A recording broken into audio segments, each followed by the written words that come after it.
todos, buenas tardes. En esta oportunidad estamos iniciando lo que es una nueva porción. En este caso es una doble porción que tenemos para esta noche, para este Shabbat. Son dos hermosas, digamos, eh, porciones para shot. Una es Balak, ¿verdad? Que realmente es una porción que aparece un personaje un poco oscuro, que es Bilam. Por otra parte, también tenemos Hukat, que lo que significa son decretos o estatutos. Esta es una porción un poco diferente porque empieza a hablar un poco de un tema un poco que no tiene lógica. Dicen los sabios que inclusive ni el rey Salomón logró descifrar el significado real de esta porción. Que si eso es así, pues realmente no lo sabemos, ¿verdad? Digamos que de alguna manera, este, eh, no necesariamente eh, en este momento, permítame, ok. En este momento no sabemos qué pudo significar, pero hay alguien que realmente hizo algo muy interesante, que es Maimónides. Maimónides, que es uno de los personajes grandes del siglo de la Edad Media, vamos a llamarlo así. Este hombre básicamente lo que dice sobre esta porción directamente es acerca de que la vaca roja era un símbolo de expiación para Israel por el pecado del becerro de oro. La vaca es la madre del becerro, ¿no? Entonces, en ese sentido, eh, la madre del becerro, vamos a llamarlo así, es sacrificada, ¿ok? Es sacrificada. Y entonces, con respecto a eso, ya la vaca, digamos, muere, redime los pecados del hijo. Entonces, el problema de hoy en día es que si ustedes leen en diferentes fuentes rabínicas, especialmente ortodoxas, actualmente le dan un valor a la vaca, un valor de hocus pocus, diría yo, ¿verdad? ¿Por qué? Porque resulta que la vaca hoy en día tiene un significado que es digamos que antes que venga el Mashiach, pues la vaca va a aparecer y tiene que haber una vaca roja, una vaca bermeja perfecta, tan perfecta que tienen que hallarla, e inclusive hoy en día andan buscando por todo el mundo, que le hemos hallado en Chile, que le hemos hallado en Estados Unidos, que le hemos hallado en Israel, y llegan a verificarla, pero es increíble la manera en que esta gente verifica que no tenga ni un pelito que sea de alguna manera blanco o negro, ya con un solo cabello de ese animalito, de otro diferente color, pues queda totalmente, vamos a llamarlo así, descartado. Al final de cuentas, que es lo que creo que es el mensaje en cuanto a la vaca bermeja, básicamente es lo que dice Maimónides, tenían que redimir. Sin embargo, es un estatuto que dice que es perpetuo. Y el tema es donde hallamos una vaca bermeja. ¿Será que para ellos una vaca bermeja era rojiza, café rojizo? ¿O existía tal perfección? ¿O es algo que se fue desarrollando en el tiempo? Queda como todas esas preguntas de por medio. Por otro lado, dice que es algo para el prosélito, un estatuto perpetuo también. Y existe otra parte más que es todavía más complejo, porque dice la escritura que cuando alguien toca a un muerto, queda impuro. Al quedar impuro o tocar las partes de inmundicia de esa vaca bermeja, resulta que Permítame, quiero ver. Janet, ok. Pues al decir que al tocar los intestinos, las cenizas, etcétera, era un hombre puro el que tenía que tocarlos. Y después de tocarlas, resulta que dice la Torá de que esa persona iba a quedar impura hasta la noche, hasta la tarde realmente. Y después de eso se iba a purificar, ¿verdad? Entonces, ¿y qué es lo que decía la Torá? Lo leemos en el capítulo 19 de la porción, que dice que tiene que agarrar un hisopo, ¿ok? Y luego rociar con el dedo, así, rociar en la tienda los objetos de todos los muertos, etcétera, y da a entender como que fuera esa misma vaca. Al final de cuentas, ¿por qué está en la Torá?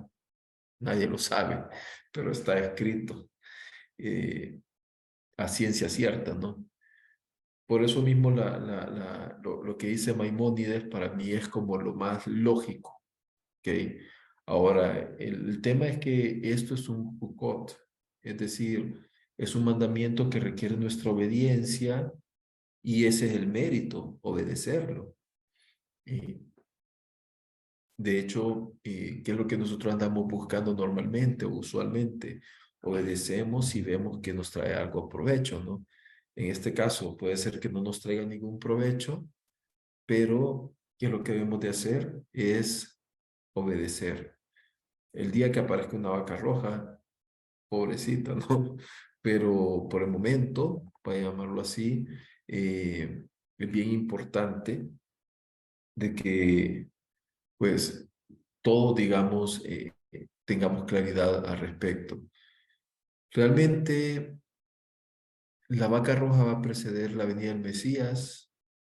Yo creo que no, personalmente. Eso es una creencia que se ha desarrollado en el tiempo por el rabbinismo, pero realmente no es que diga la Torá, ah, mira, y cuando aparezca la vaca roja, entonces va a suceder esto. Segundo, el Mesías, no sabemos si realmente ya, puede llamarlo así, apareció, o si ya existe, o si va a venir dentro de 100, 200 años, nadie lo sabe, ¿verdad? Pero no es el tema central. El tema central es los 10 mandamientos, cumplir la Torá. El Mesías es como sencillamente un anhelo, un deseo, vamos a llamarlo así.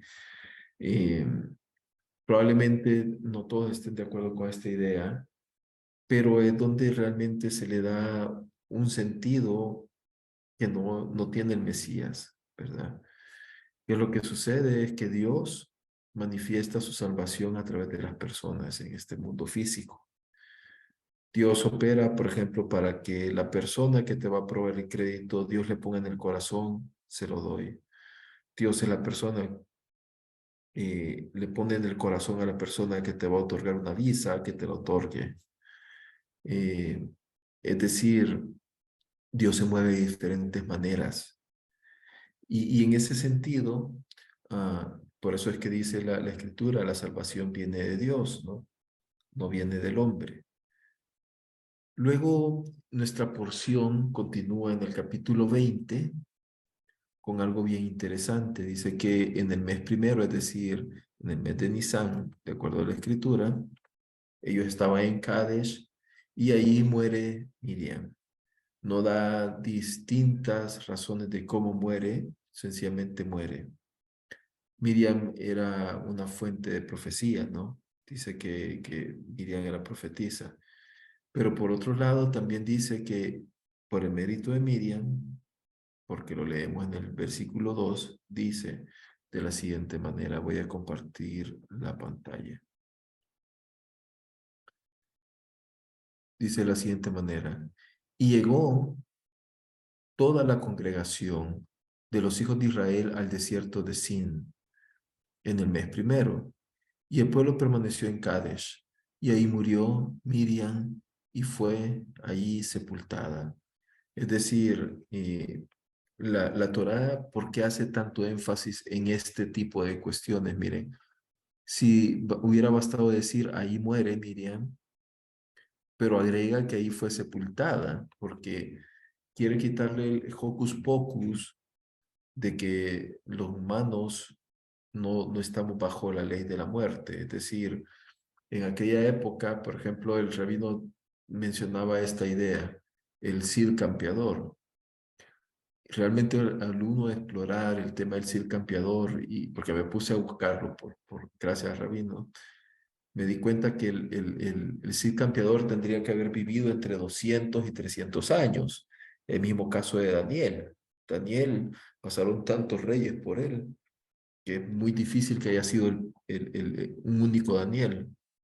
Entonces, eh, realmente vamos creando como leyendas, vamos a llamarlo así, y el tema de la Torá, en este caso, lo que está diciendo es, si Miriam fue de carne y hueso, como todos nosotros, y Miriam al mismo tiempo muere, y todavía te confirmo que fue muerta porque ahí fue sepultada.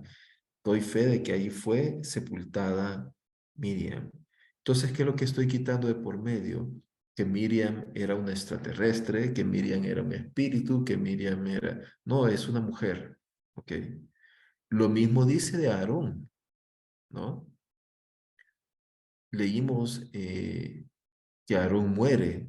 Leímos en la porción pasada que Aarón fue perdón, leemos más adelante, no me acuerdo qué punto, pero dice que Aarón, Dios lo lleva, creo que es en Pinjas, donde Aarón es llevado al monte Jor y sube, y dice que le quitan las vestiduras en ese monte y su hijo, Eleazar, toma el mando y ahí muere y ahí es sepultado.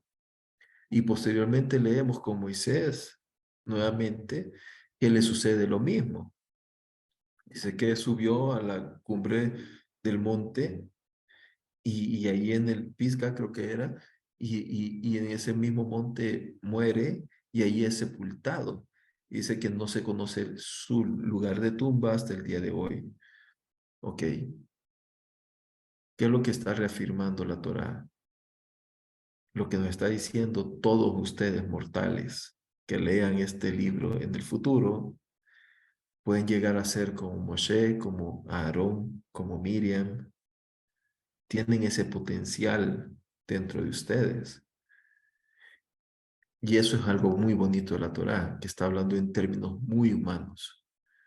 Pero dice el versículo 22, y no hubo agua para la congregación, y ellos se juntaron contra Moisés y Aarón. Y aquí es donde entra un tema que yo he estado analizando, de hecho, y es algo muy interesante, fíjense, eh, donde se distorsiona la realidad, diría yo. Fíjense que es bien triste pensar hoy en día que la gente le da más importancia al milagro, la gente le da más importancia a una señal, la gente le da más importancia a un predicador, la gente le da más importancia a alguien que realmente la fuente de lo que genera todo esto. ¿Por qué? Porque aquí literalmente, ¿qué es lo que estaba pensando la congregación? Ah, muere Miriam, muere la fuente. Por lo tanto, ¿a dónde me voy? Me voy a ir contra Moisés y Aarón. ¿Por qué no buscan a Dios? Esa es la pregunta, ¿no? Y dice, y contendió el pueblo con Moisés y hablaron diciendo, ojalá hubiésemos tenido la misma suerte de nuestros hermanos delante del Eterno. ¿A qué hermanos se está refiriendo? A Coraj. ¿Y por qué trajisteis a la congregación del Eterno a este desierto para morir aquí nosotros y nuestros ganados? No son las palabras que ocupó Coraj, como leímos la semana pasada. ¿Y por qué no hicisteis subir de Egipto para traer este lugar malo? No hay lugar para siembra, ni de higuera, ni de viñas, ni de granos. Y empieza todas las quejas, ¿no? Que realmente está sucediendo. ¿Y eso cómo se llama? La Shonjara. Y dice que se retiró Moisés y Aarón por causa de la asamblea, cayeron sus rostros, la gloria del Eterno aparece, y entonces, ¿qué le dice el Eterno? Muy interesante en el 28. Le dice, toma la vara y reúne a la congregación, tú y Aarón, tu hermano, y hablad. Y esto es un punto muy central de esta porción. Dice, y hablad a la peña a vista de ellos, y dará sus aguas. Así les sacarás agua de la peña y darás a beber a la congregación y a sus animales. Y dice, y tomó la vara delante del eterno Moisés, como él se lo había ordenado. Y reunieron Moisés y Aarón a toda la asamblea frente a la peña, y Moisés dijo, oíd ahora, rebeldes. Es decir, cuando esto lo comparamos, voy a ir ahorita a un paralelo. Fíjense que, ok, Salmos 106, 32, 33. Ok. Dice de la siguiente manera. Junto a las aguas de Meribá, Meribá es lo que significa es contienda, hicieron enojar al Señor. Y a Moisés le fue mal por culpa de ellos. Ujú. Y esta es la clave, miren, pues lo sacaron de quicio. Y él habló sin pensar lo que decía. ¿Qué es lo que está diciendo? Moisés, un hombre quizá ya en ese momento, casi de 100 pico de años, eh, porque es el ocaso de su vida, no sé si tenía 119, si tenía 118, no lo sé, pero no era un jovencito. Pero dice que a él, a Moshe, el grande, el profeta, el que habla con Dios cara a cara, lo sacaron de quicio. Ahora, sacar de quicio es algo muy amplio, ¿no? Pero cuando yo leía este salmo, yo pensaba, ¿y a mí qué me saca de quicio? Bueno, para empezar, ¿qué es sacar de quicio, no? Sacar de quicio es cuando ahora decimos, te sacan de tus casillas, le dicen, eh, te descontrolan, el estrés te toma por la cabeza, etcétera. Pero realmente sacar de quicio es, yo estoy pensando normal, estoy pensando con la lógica. Vienen mis emociones, toman el control y empiezo a expresar no necesariamente lo que pienso, sino que lo que siento en ese momento, ¿verdad? Entonces, ¿quién toma el control de las riendas? ¿La lógica o el sentimiento? Obviamente es el sentimiento. Por eso es que dicen que es mejor no hablar cuando uno está enojado, ¿no? Y tampoco la otra persona no debe creerle a la otra persona que lo que está diciendo es real. Por ejemplo, dicen, ah, mira, cuando está borracho, cuando está enojado y cuando está demasiado alegre, no le tomes la palabra. ¿Por qué? Porque las emociones o cuando la lógica pierde eh, la capacidad de pensar, vamos a llamarlo así, y me imagino yo que es como que le echan un poco más de este tipo de químicos de alegría al cuerpo, ¿no? Eh, donde te dan más, ¿cómo es que se llama? El, es la hormona de la felicidad. Y entonces te empiezan a tirar muchísimo, muchísimo y te desequilibran, tanto así que no piensas lo que estás diciendo. Entonces, en ese momento, no es de tomar las cosas como propias, de decir, ah, es cierto lo que está diciendo. Pero entre más alto estás, más se te exige. Y entonces, ¿qué es lo que dice el 12? Perdón, el 11. Primero en el 10 donde notamos que Moisés ya está fuera de quicio. Yo lo veo a él que vienen de quejarse tanto, me imagino yo que yo lo pongo así, miren, a mí me sacan de quicio tres, que todo el día se pasan quejando. Son mis tres hijos. Mira, papá, Samara, mira, papá, San Pablo, mira, papá, Santi, y todo el día es como una fuente de quejas. Entonces, con tres. Ahora, eso por millón cada uno, por 3 millones, no sé cómo le hacía Moisés. O sea, ya me imagino, o sea, a cualquiera sacan de quicio. De hecho, era un mérito que solamente una vez salió de sus casillas, Moshe. Y entonces dice, oíd ahora rebeldes, podremos por ventura, cuando habla podremos, ¿a quién se está refiriendo? ¿Quién es podremos en este caso? Piénsenlo.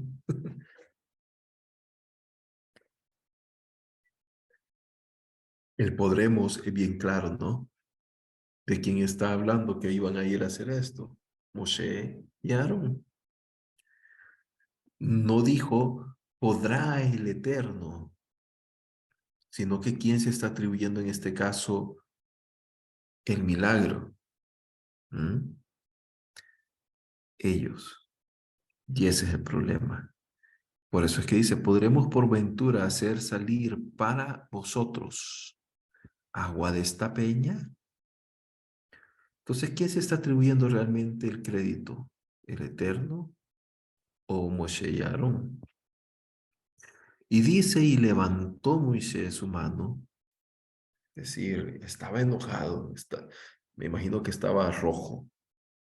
Y dice que hirió a la peña, no la golpeó. Golpear era como un toquecito. No, herirla es que le dio como, como decimos, con todas sus fuerzas, con ganas, con saña, con alevosía y ventaja. Me imagino que fue así, que no se le quebró la vara, no sé cómo, pero aquí dice, y todavía no solo bastó con golpearla una vez, sino que golpeó una, como quien dice 2 veces, una para Moshe y una para Aarón, 2 veces, ¡pa! O sea, es decir, denotó su ira, su cólera. Y el gran Moshe fue en un momento determinado llevado por su impulso. Y dice, y salió mucha agua, y bebieron la congregación y sus animales. Y ahí termina hasta ahí cualquiera lo lee y dice, no, no pasa nada. Pero dice, y dijo el Eterno a Moisés y a Aarón, "Ujú, porque no creísteis en mí, ¿por qué no creyeron en Dios? Porque Moshe inclusive pensó que iba a ser con la vara el milagro, si él estaba acostumbrado que la vara era la milagrosa, ¿no? Y no es así. ¿Qué era lo milagroso?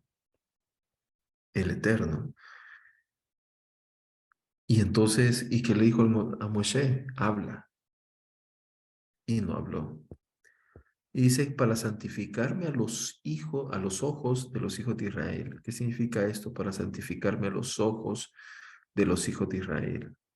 Esto lo que significa es que a quien agradeció Israel por el agua, a Moshe, no al Eterno. Por eso vosotros no introduciréis a esta congregación a la tierra que yo les he dado.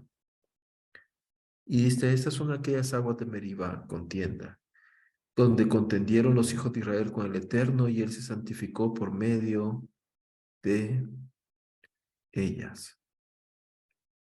Entonces, y este es un capítulo oscuro porque inclusive después empieza a hablar en Devarim, Moshe, sobre este episodio. Dice, por causa de ustedes, y le pedí al Eterno eh, tantas veces, muchas veces, dice, de hecho, eh, que de acuerdo a los sabios, si no me recuerdo, son como 400 veces que lo interpretan ellos, y dice que no se le concedió el perdón.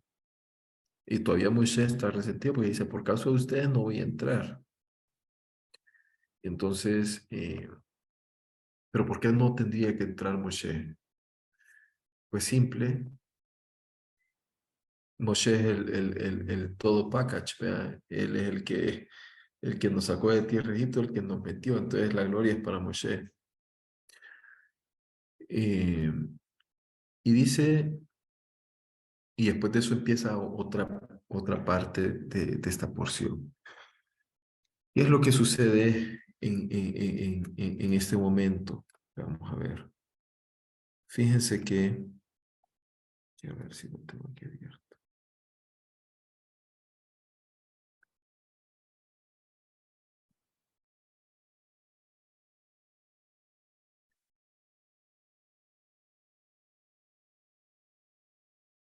Y voy a tratar de compartir esta pantalla y voy a poner acá. Ok, resulta que previamente el Eterno dio autorización al pueblo de Israel a subir para pasar por una tierra. Resulta que Israel estaba por esta zona. En un inicio le había pedido permiso a Edom para pasar por su tierra y le dijo, no, no vas a pasar. Y le dijeron, te vamos a pagar, te vamos a hacer todo. Le dijeron que no. Luego está la tierra de Moab, ¿verdad? Y la tierra de Amón. Y estos dos terrenos fueron dados por el Eterno a través de Lot. Que le dijo el Eterno, esta es tu tierra. Y Dios se lo concedió.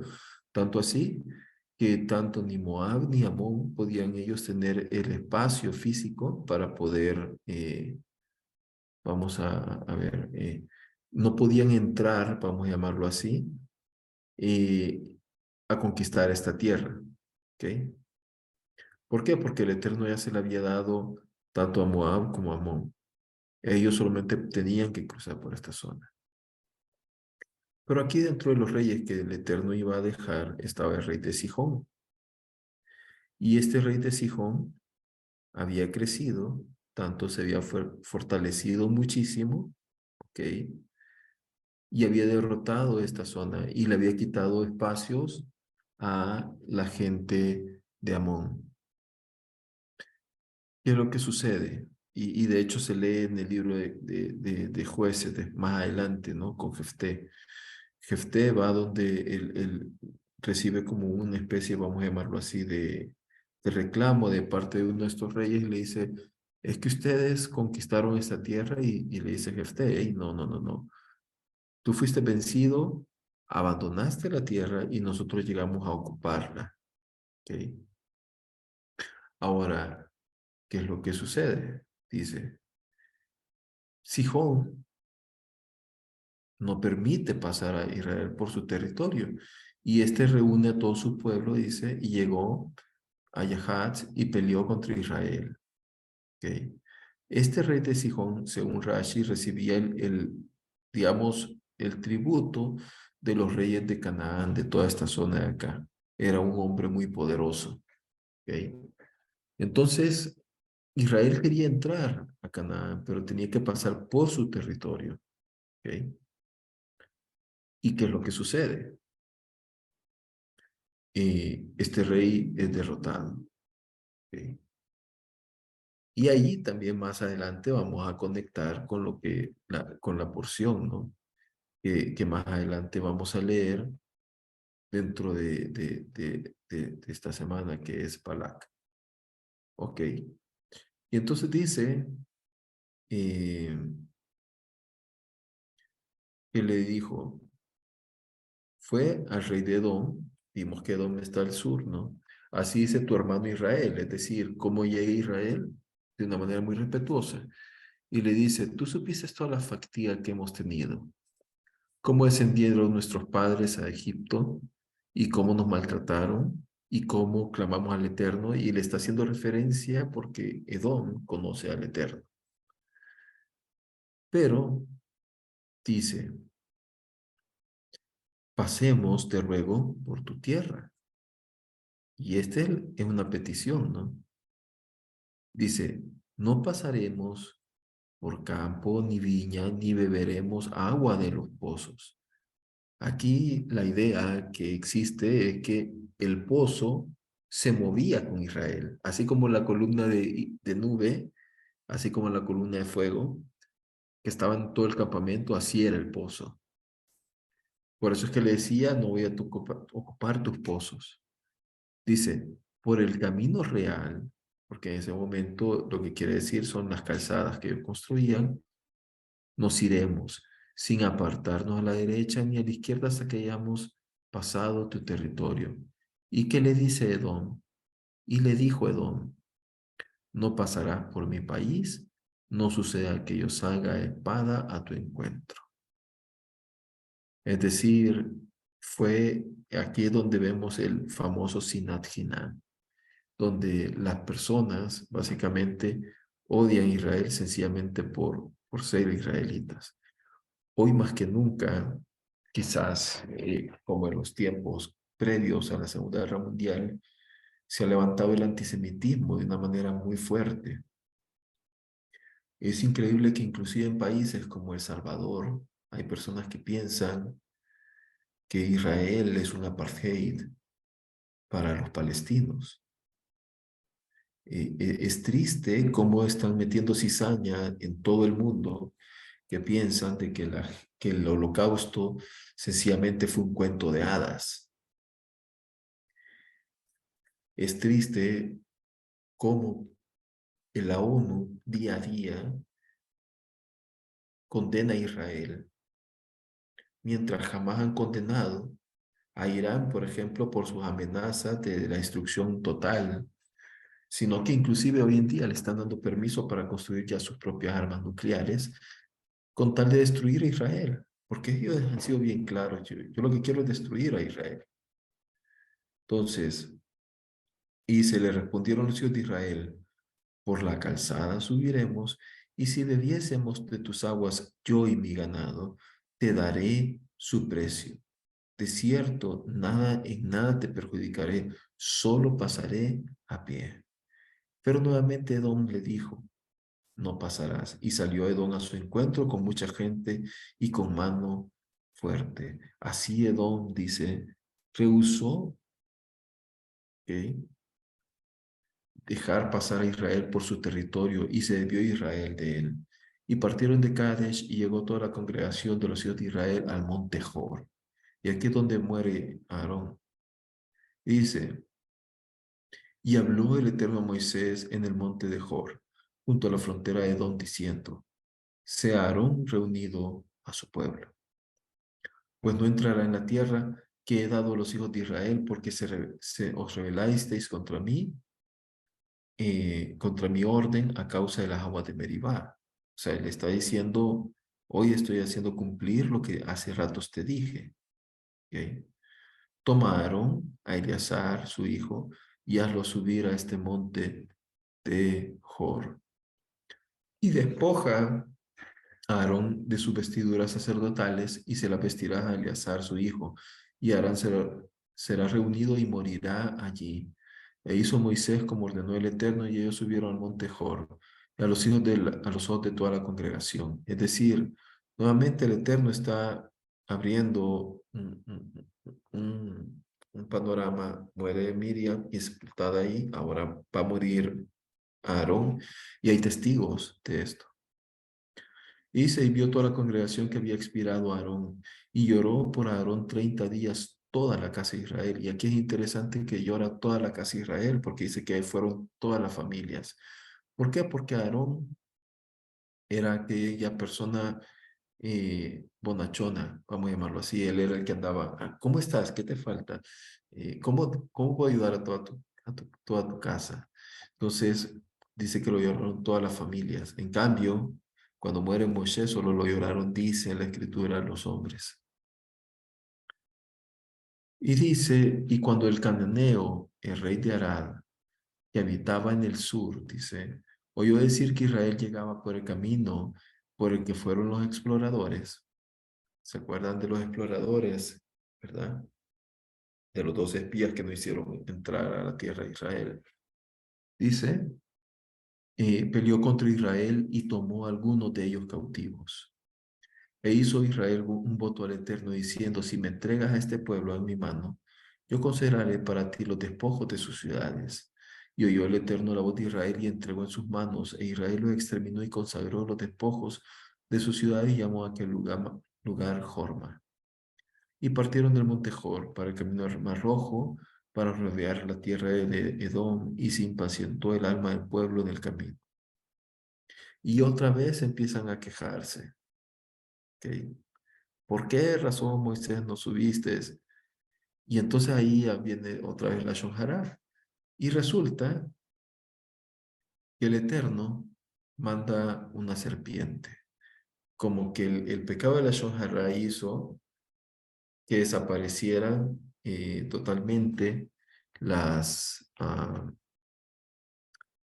protección divina, vamos a llamarlo así.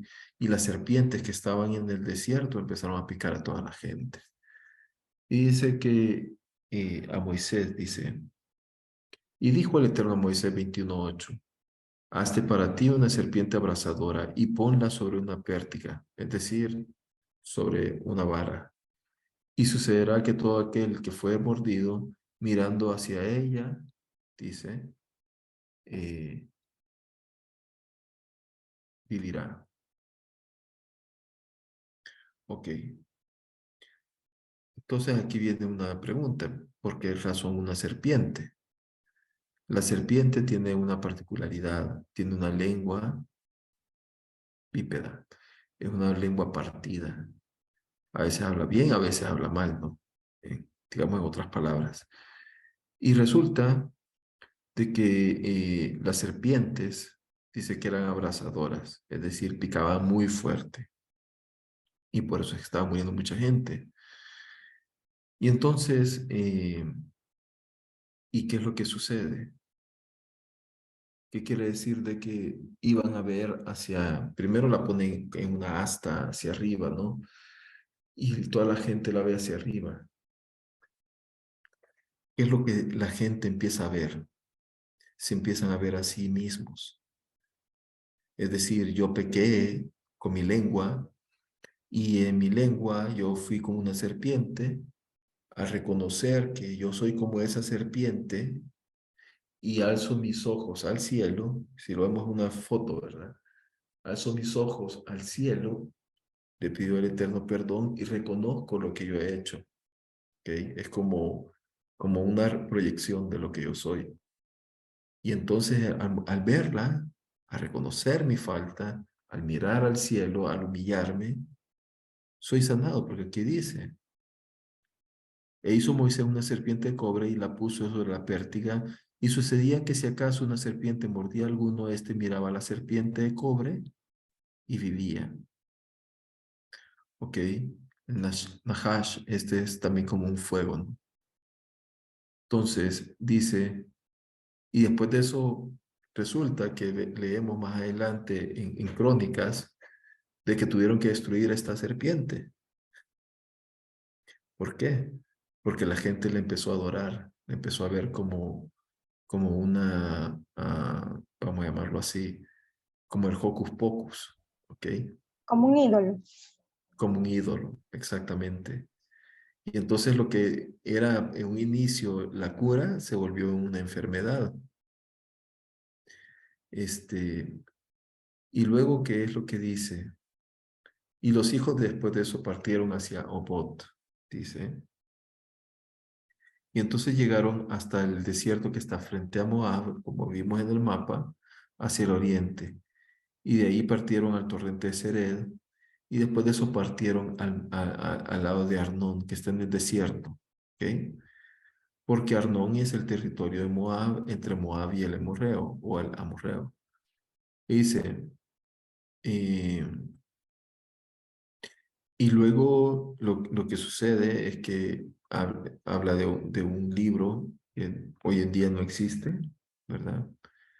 Pero básicamente de ahí, que es lo que me importa llegar, es al 21:21 dice, y envió Israel mensajeros a Sihón, rey de los amorreos, diciendo, quiero pasar por tu tierra, no nos desviaremos hacia los campos, ni hacia las viñas, ni beberemos agua de ningún pozo, por el camino real iremos hasta que hayamos pasado tus términos. Y no dejó Sihón pasar a Israel por su territorio, y juntó Sihón a todo su pueblo y salió al encuentro de Israel en el desierto y vino hasta Yahaz, donde peleó contra Israel. Y lo hirió Israel, dice, a filo de espada y se posicionó de su tierra desde el Arnón hasta Yabok, o sea, hasta la tierra de los hijos de Amón, porque estaba fortificada toda la frontera de los hijos de Amón. Y tomó Israel estas ciudades y habitó Israel en todas las ciudades del Amorreo, de Heshbón y en todas sus aldeas. Entonces estamos viendo que están destruyendo al rey de Sihón, ¿ok? Y entonces, y resulta que esto es bien importante porque está generando algo como un nerviosismo sobre todos los reyes de alrededor, ¿ok? Pero ¿quién es lo que lo derrotó? Bueno, dice, así como hiciste con el rey de Sihón, de verdad, dice, perdón, el 21:33 dice, y volvieron por el camino de Bashán y salió Og, rey de Bashán, a su encuentro en batalla, él con todo su pueblo en Edrei. Y dijo el Eterno a Moisés, no le temas porque en tu mano te lo entregué, a él, a todo su pueblo y a su tierra. Y harás con él como hiciste con Sihón, rey de los Hemorreos, que habitaba en Heshbón. E hirieron a él, a sus hijos, y a todo su pueblo hasta no quedar ningún rastro y tomaron posesión de la tierra. Es decir, ya van cuántos reyes vencidos, ya van por lo menos tres. Y entonces, acá, con lo que está pasando, dice que acampan en las planicies de Moab, del otro lado de Jordán, o sea, es decir, viendo hacia donde hoy es Jordania. Y vio Balac, dice, hijo de Zippor, todo lo que había hecho Israel el Emorreo. Y se atemorizó Moab en gran manera a causa del pueblo, porque era numeroso, y se hartó Moab hasta el fastidio por causa de los hijos de Israel. Entonces, cuando venimos y tomamos acá nuevamente, Dios le entrega esta tierra a ellos, ¿ok? Y está Moab, ¿no? Moab, al final de cuentas, dice, oh no, pero lo interesante es que ya esta tierra había sido dada por Dios a Israel, no a Israel, sino que a Lot. Entonces, esta tierra no se les iba a quitar, vamos a llamarlo así, sino que a ellos les está agarrando muy feo, vamos a llamarlo así. Entonces, ¿qué es lo que sucede? Permítame un minuto, solo tengo que atender una llamada.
Ok, perdón.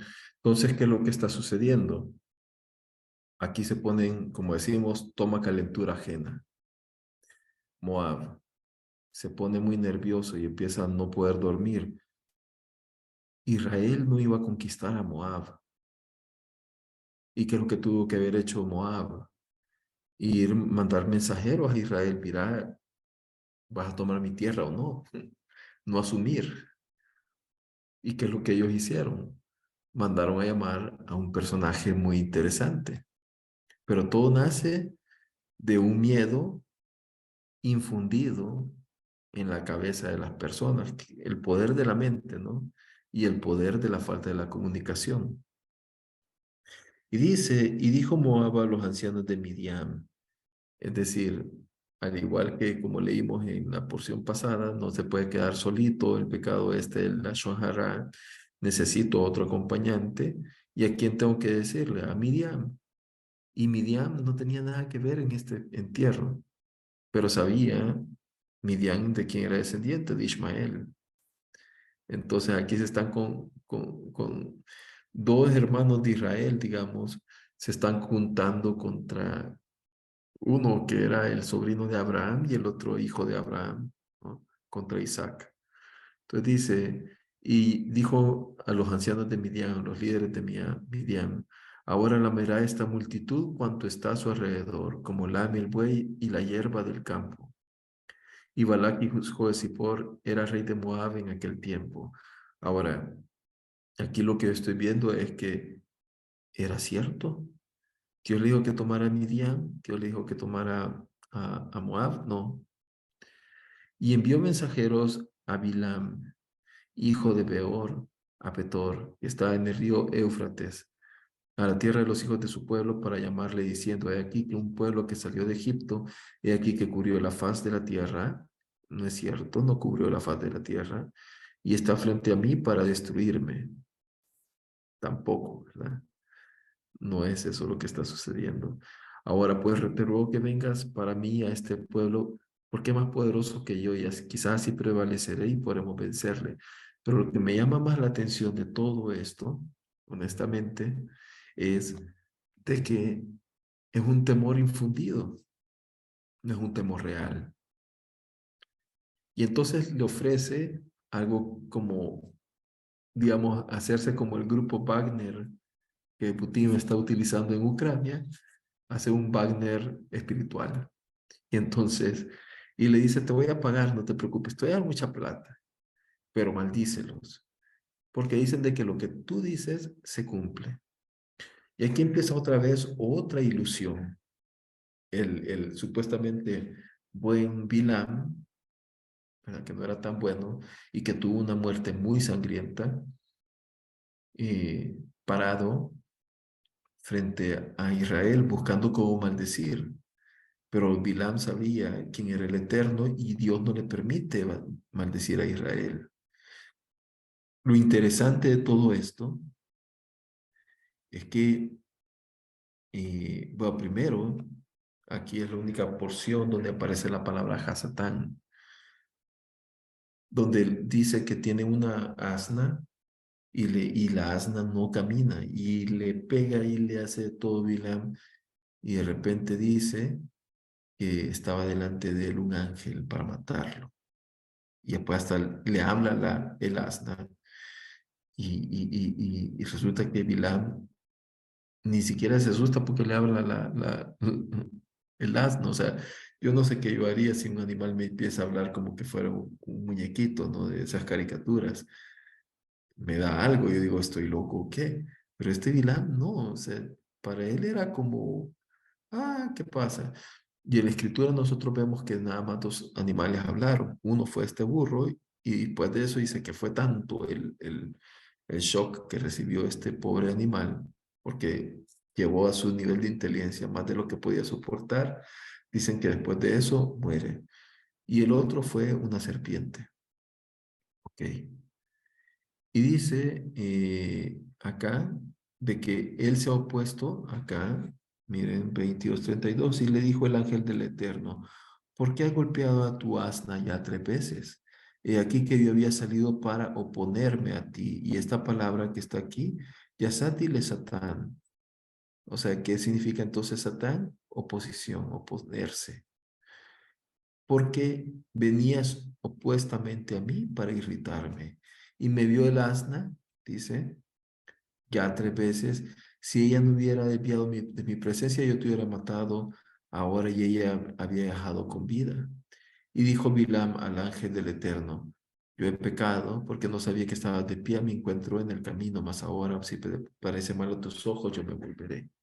Y le dijo el ángel del Eterno a Bilam, ve con los hombres más, todo lo que yo te dijere, eso hablarás. Y Bilam se fue con los señores de Balac. Y con esa amenacita, ¿a quién hizo caso? Al Eterno. Obviamente, eh, acá resulta que él se para, dice, ¿y qué es lo que hizo subir él? Dice que era su ídolo que Baal, y vio de ahí una parte del pueblo de Israel y lo intenta maldecir. Y aquí es donde entramos otra parte interesante, que este hombre ofrece sacrificios al Eterno. Dice, y después de eso dice, y solo lo que yo diga, eso es lo que haré. Ahora, acá aparece otra parte muy interesante, eh, en donde empieza él a maldecir, tratar de maldecir, y todo lo que le sale son bendiciones. Y entonces viene al final de cuentas el hombre este, Balac, ¿verdad? Y le dice a Bilam, mira, de maldecir, entonces no lo maldigas, pero no hables también bien acerca de él, no lo bendigas, ¿verdad?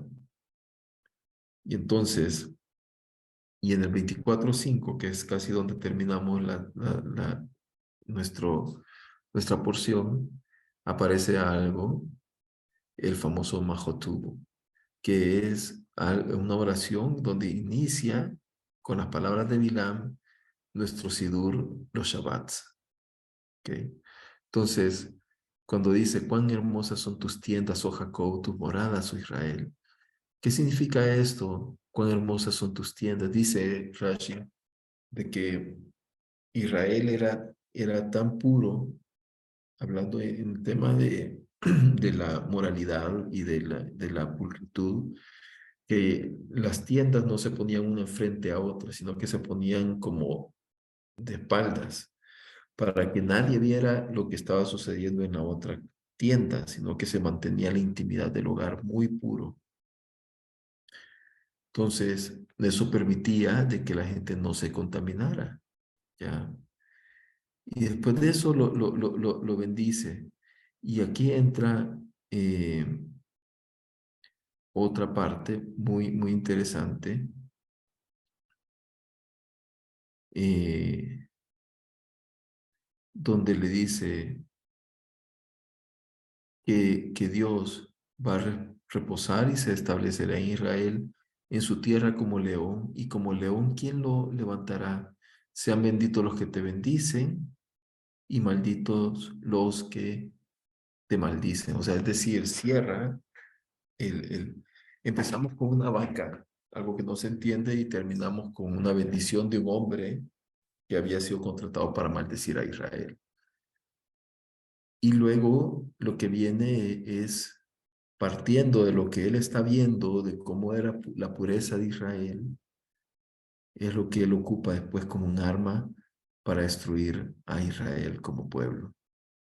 Entonces, es lo que, digamos, como un mensaje muy, muy, muy, muy interesante de esta porción. Realmente para mí es muy interesante el hecho de que muchas veces los mensajes no son tan claros, ¿no? En la vida.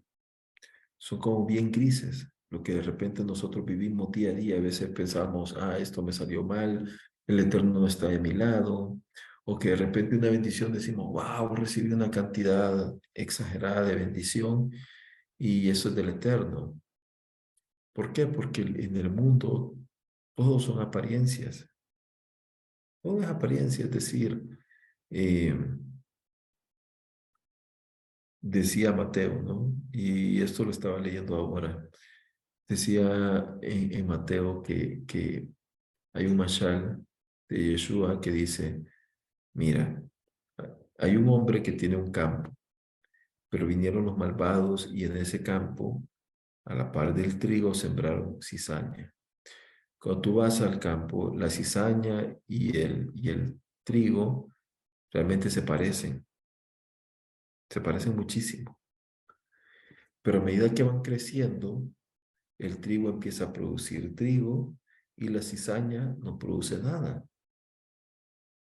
Entonces es fácil de identificar con el tiempo quién era lo puro, quién era lo correcto. Y lo que hacen es que toman, dice la cizaña, la van a quitar y la van a poner al fuego. ¿Por qué es esto? Realmente uno dice, las cizañas son las cosas, las horas malas, las cosas malas. No, sencillamente hay ciertas cosas que parecen buenas o hay ciertas cosas que parecen malas y con el tiempo llegamos a entender si algo es bueno o si algo es malo. Y con el tiempo llegamos a definir, lo desecho o no lo desecho. Por eso es que nosotros no tratamos de enseñar, vamos a llamarlo así, te llega algo, no lo deseches, inmediatamente no lo deseches, tenlo. En el tiempo vas a saber si lo que te han dicho o lo que no te han dicho es verdad o es falso. Y yo lo pongo en este ejemplo. Ustedes han visto la circonia. La circonia se parece mucho a los diamantes, brilla igual, pero la diferencia es que con el tiempo es como una piedrita de fantasía. Esta, o circonio creo que le dicen también, resulta que se oscurece y deja de brillar como lo hace un diamante. O cómo nos damos cuenta que nos vendieron un oro que no es oro o una plata que no es plata. En el tiempo también empiezan a haber características en estos metales que se empiezan a caer los baños y se empiezan a perder por el tema del sudor nuestro. Entonces, en la vida sí nos toca a todos. Muchas veces no sabemos qué decir, qué pensar, o una idea que nos han planteado, uno dice, esto será cierto, será falso. En el momento no tratemos de resolver todo en el corto plazo, porque no lo vamos a lograr. Lo que tenemos que hacer es, ok, lo tomo, lo mastico, si en ese momento digo, no me sirve, lo voy a poner en una cajón de los pendientes. Y luego, en el tiempo, vamos a definir, esto era cierto, esto era falso, esto era correcto, esto era incorrecto. Y si era lo que no nos convenía o lo que no nos hacía crecer como personas, lo tomas igual que la cizaña y lo quemas. Simple. Entonces, y ese es como digamos, como la petición. He tratado de resumir muchísimo lo que es esta porción, porque la verdad es que al analizarla muchísimo, tiene tantas cosas cada verso que uno dice, híjole, es un material tan rico, tantas cosas que habla, que realmente es como bastante, digamos, yo diría, podríamos pasar horas hablando de cada verso, pero como les comenté al inicio, tenemos otro compromiso previo. Voy a dejar de grabar en este momento, solo que no hay donde, aquí está.